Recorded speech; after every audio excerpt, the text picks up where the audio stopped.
안녕하세요. 한류의 신과 해외 반응을 소개하는 한류 클래스 TV입니다. 오늘은 중국인들이 한국 영화에 오열하며 한국판 포레스트 검프다라고 극찬한 영화를 살펴보고 이 영화에 열광하는 중국 반응까지 살펴보겠습니다. 이 영화는 요즘 이슈가 되고 있는 방송통신위원장 후보가 우파 영화로 지목해서 화제가 된 영화입니다. 솔직히 뚜렷한 목적을 가지고 역사적 왜곡을 노골적으로 넣은 영화, 예를 들어 건국전쟁 같은 극우들의 쌈짓돈을 긁어 모으겠다는 영화는 우파 아니 극우 영화로 분류할 수 있지만 영화 국제시장은 우파 영화가 아니라 그냥 우리나라 역사를 시간순으로 나열한 역사 장르의 영화에 더 가깝고 그 속에 이 고난의 역사를 알아주지 못하는 지금 세대를 원망하는 듯한 영화였습니다. 어쨌든 표현의 자유가 가장 중요한 영화 소재는 어떤 것이든 제약될 수 없으며 판단은 관람자의 몫입니다. 그것을 우파 영화, 좌파 영화로 나누는 것은 정말 어리석은 일입니다. 이 영화는 이례적으로 미국 의회에서 상영까지 되며 한국뿐만 아니라 해외에서도 반응이 좋았습니다. 아마도 중국에서는 6.25 전쟁 부분이 나오기 때문에 영화 개봉 당시 한할령이 발표되지 않았음에도 수입하지 않은 것으로 보입니다. 중국 최대 영화 드라마 평가 사이트 더우반에서는 평점 8.6점의 고평점을 주고 있으며 댓글도 10만 개에 가까울 정도로 이 영화에 관심이 큰 것 같습니다. 중국 유튜브라 불리는 비리비리에서는 당신을 오열하게 만드는 영화 등의 제목에 이 영화의 리뷰 영상들이 무수히 많이 올라와 있으며 조회수도 상당히 높습니다. 요즘 한국 유튜브에 중국인들이 한국을 비하했다는 영상들이 엄청나게 많이 올라오고 조회수도 폭발합니다. 제가 이 영상들의 조회수가 폭발하는 것을 보고 이런 생각을 하게 됩니다. 과연 중국이 한국을 비하하고 또 그 비하하는 영상을 보고 우리가 중국인들을 비하하는 것이 긍정적일까입니다. 현실을 살아가면서 엄청나게 격차가 나는 두 부류가 있다면 격차의 위쪽에 있는 부류들은 아래쪽에 있는 부류에 아예 관심이 없습니다. 오히려 격이 낮은 아래 부류들이 위쪽을 바라보며 동경하거나 질투를 하며 끝없이 관심을 가집니다. 솔직히 까놓고 이야기하자면 규모적인 경제 수치는 중국이 한국보다 위에 있으나 평균적인 삶의 질은 한국이 중국보다 훨씬 높습니다. 그래서 세계인들은 한국은 선진국으로 분류하지만 중국을 선진국이라 말하지 않습니다. 그만큼의 격차가 벌어져 있다는 것입니다. 그러다 보니 위의 예처럼 격이 낮은 중국이 격이 높은 한국을 끝없이 바라보며 동경하고 질투를 느끼며 때론 추앙, 때론 비하를 하고 있다는 것입니다. 그런데 유튜브에서 조회수가 많이 나온다는 이유 하나로 끝없이 중국인 개인이 그들도 한국 욕을 하면 조회수가 많이 나오니 만든 영상들을 가지고 와서 중국인들과 똑같이 그들에게 관심을 쓰고 그들을 비난하는데 감정 낭비를 합니다. 어쨌든 지금 현재 중국 젊은이들은 한류에 빠져 있고 보지 말라고 해도 욕을 먹으면서도 한국 K-팝 가수에 빠져 있고 한국 콘텐츠를 훔쳐보고 있습니다. 이 상황에 우리가 뭐가 아쉬워서 그들 몇몇 개인들이 조회수를 위해 만든 한국 욕을 하는 영상을 보고 쓸데없이 감정 낭비를 하냐는 것입니다. 결국 이것 또한 그것들을 퍼나르며 조회수를 끌기 위한 혐중 코인의 재미를 본 유튜브들에게 당신이 당하고 있음을 깨달을 때가 되지 않았나 생각합니다. 좀 아래 것들이 떠드는 이야기에는 지나가는 개가 진나하고 여유를 찾고 무시하는 것이 상책이 아닐까 개인적인 생각을 해봅니다. 다음은 영화 국제시장을 몰래 훔쳐본 중국 반응입니다. 결국 개인의 운명은 국가의 운명과 역사의 경륜을 견딜 수 없습니다. 우리는 평화로운 시대에 태어나서 너무 기쁩니다. 기성세대는 우리가 모든 어려움을 겪도록 도와주었습니다. 소년에서 남자로 변신하려면 어디까지 가야 하는가? 북한에서 한국으로, 한국에서 독일로, 다시 한국으로, 그리고 한국에서 베트남으로. 가정의 변화, 시대의 큰 변화, 남자의 책임, 수년에 걸친 변화를 설명합니다. 좋은 시간은 큰 변화를 가져오지만 작은 디테일은 따뜻함을 가져옵니다. 표류하는 가족들은 뿔뿔이 흩어지고 다시 만나면 관자놀이에 서리가 낀다. 한국인은 자신의 신분을 메인 테마처럼 높이지 않고 그들의 불쌍한 삶의 선택은 모두 가족의 추억과 슬픔에서 비롯된다. 애국가 부르기를 주저하는 아내, 선장이 되고 싶어하는 과거를 회상하는 남편, 품에 묻은 눈물은 모두 살기 위한 것이다. 저는 한국 영화의 선정성을 별로 좋아하지 않는데 이번에는 선정성에 큰 감동을 받았습니다. 정말 열심히 살았어요 라고 말하는 그의 모습이 환한 미소보다 더 웅장했습니다. 인생에서 형제와 사랑하는 소녀가 옆에 있다면 이 생에서 후회가 없을 것입니다.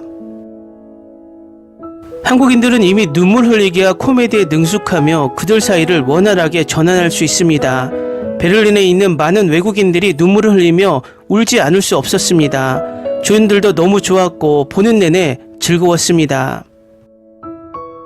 해운대 감독의 신작은 1000만 뷰를 돌파한 또 하나의 경이로운 한국 영화다.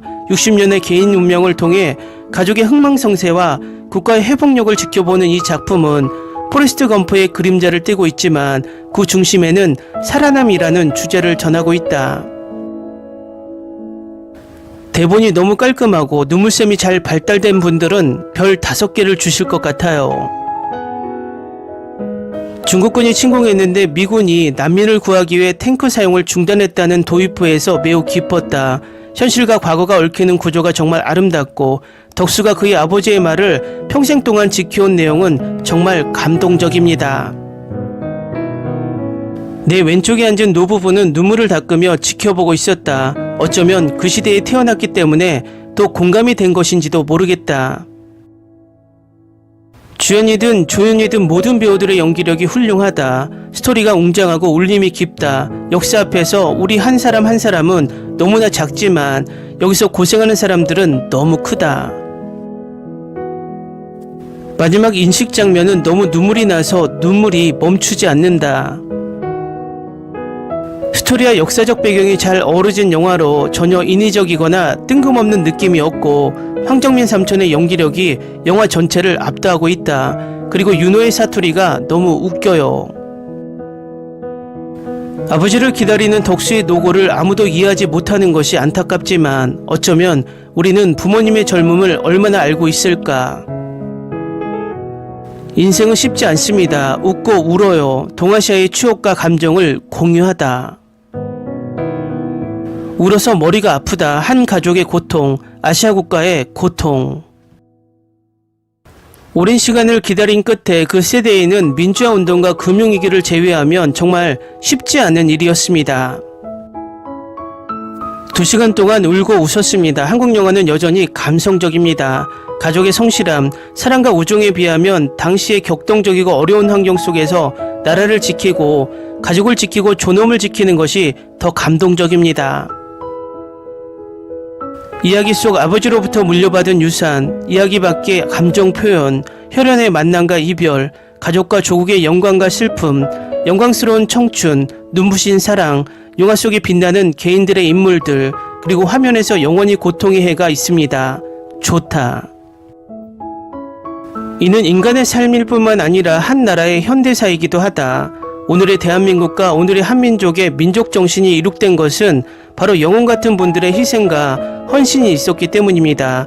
이런 영화는 응집력이 강하고 도발적이어서 그 어떤 이데올로기적 선전보다 낫습니다. 현실과 과거가 얽히는 구조가 참 아름답고 아버지의 말을 평생 지키며 살아온 덕수의 이야기가 감동적이다. 덕수는 가게를 팔려고 한 적이 없습니다. 왜냐하면 그는 이미 죽어가는 나이에도 불구하고 아버지가 와서 그와 재회할 것이라고 항상 믿었기 때문입니다. 한국이 이런 격동의 세월을 극복한지 몰랐다. 그들의 역사에 감동받았다. 시대의 티끌 하나가 보통 사람들에게 떨어지면 큰 산이 됩니다. 마지막에는 너무 눈물이 났습니다. 아버지가 나에게 주신 믿음을 평생 간직하고 가족을 지켜내겠습니다. 평범한 삶은 결코 쉽지 않다. 한국의 포레스트 검프라고 불린다. 황정민 정말 대단하다. 마지막 문단에서 아버지의 초상화에게 너무 힘들게 일하고 너무 피곤하다고 말하자 갑자기 눈물이 흘렀다. 영화는 실생활과 과거의 장면이 얽혀있는 시차적 서술 기법을 사용하여 몰입도가 매우 높고 감정 묘사가 섬세하며 깊은 울림을 선사합니다. 당시의 격동적이고 어려운 환경 속에서 조국과 가족, 존엄을 지키는 모습은 더욱 감동적이었습니다. 이름에 이런 사연이 있을 줄은 몰랐네요. 꽤 좋고 포레스트 검프 같은 느낌이 있어서 더욱 감정적입니다. 이별의 아픔은 그들만이 이해할 수 있다. 황의 연기력은 말로 표현할 수 없을 만큼 좋다. 두 조연도 마음에 든다. 중학교 때 봤습니다. 당시 저는 한류에 막 입문한 상태였기 때문에 한국사에 대해 잘 몰랐습니다. 지난 몇 년간 한국사를 배우다 보니 한국은 정말 쉽지 않은 일을 겪었습니다. 댓글 반응 잘 보셨나요? 이 댓글 반응을 보면 중국인들에게 가장 큰 깨달음을 줄 수 있는 것은 압도적인 문화 우위에 있는 우리의 컨텐츠로 그들을 감동시키고 스스로 진짜 역사를 배우게 하는 것이 최고임을 알 수 있습니다. 마지막 댓글처럼 중국인 스스로 한국의 감동적인 영화에 동화되어 한국 역사를 찾아보고 우리가 그들에게 너희들은 틀렸다라고 말하는 게 아니라 중국인 스스로가 중국인들에게 말하는 것이 100배 효과를 낳는다는 것입니다. 개인적인 생각이지만 쓸데없이 중국 혐오 영상에 들어가 중국인들이 바라는 개싸움에 스스로 빠져서 감정을 소모하지 않기를 바랍니다. 우리가 그들보다 위에 있다는 것은 전 세계가 한류 문화로 모두가 알고 있기에 그들이 헛소리를 한다 해도 먹히지 않기 때문입니다. 그래서 문화의 힘이란 중요한 것입니다. 한류 클래스TV는 한류 외신과 해외 반응을 꾸준히 쫓아가 보겠습니다. 재밌게 잘 보셨나요? 여러분의 구독, 좋아요, 댓글, 알림 설정은 컨텐츠 제작에 큰 힘이 됩니다. 그리고 항상 하시는 일마다 대박 나시고 행복하시길 바랍니다.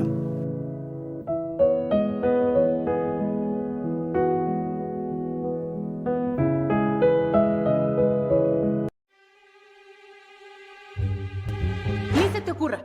Olvida el ganso y los tomates. No hables de las ballenas. No es un acuario.